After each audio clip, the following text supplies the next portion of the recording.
حياة جئنا تبصرة عن كل. الحمد لله رب العالمين والعاقبة للمتقين والصلاة والسلام على سيد المرسلين وعلى آله وأصحابه أجمعين.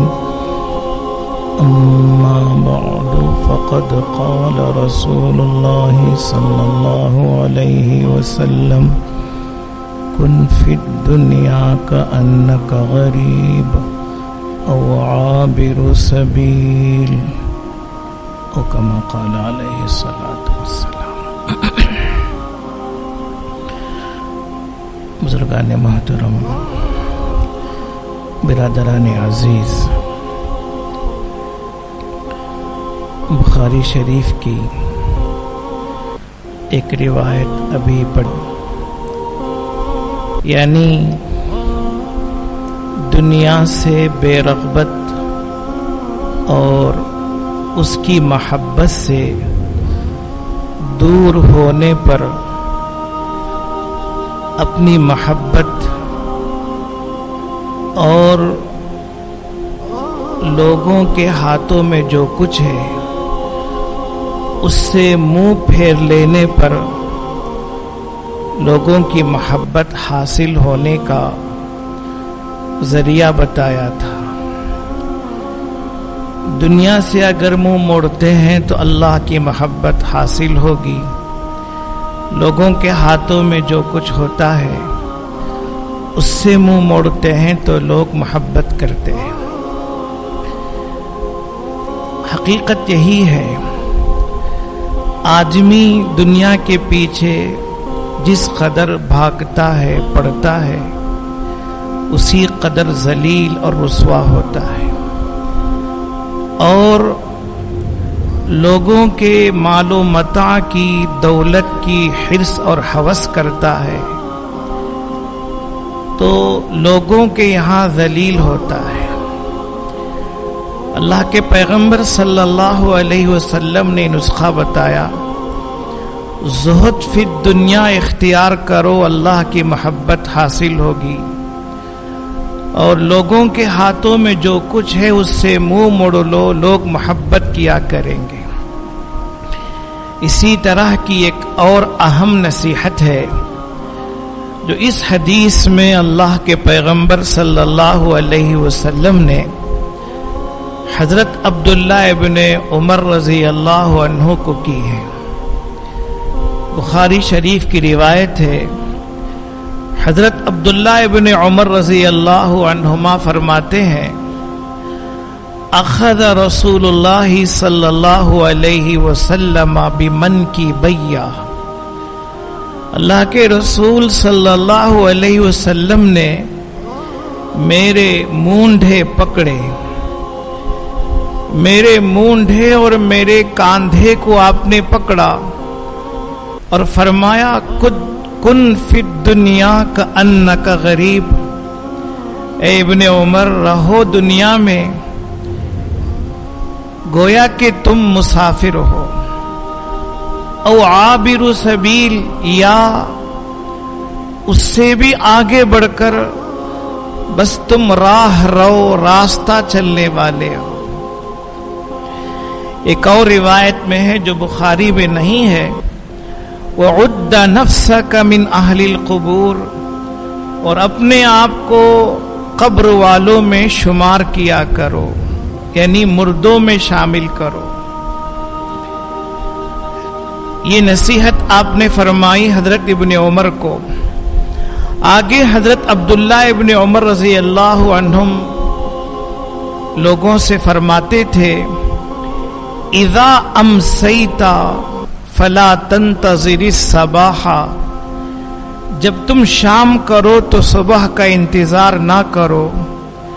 وَإِذَا أَصْبَحْتَ فَلَا تَنْتَظِرِ الْمَسَاءَ، اور جب صبح کرو تو شام کا انتظار نہ کرو. آگے فرمایا وَخُذْ مِنْ صِحَّتِكَ لِمَرَضِكَ، اپنے صحت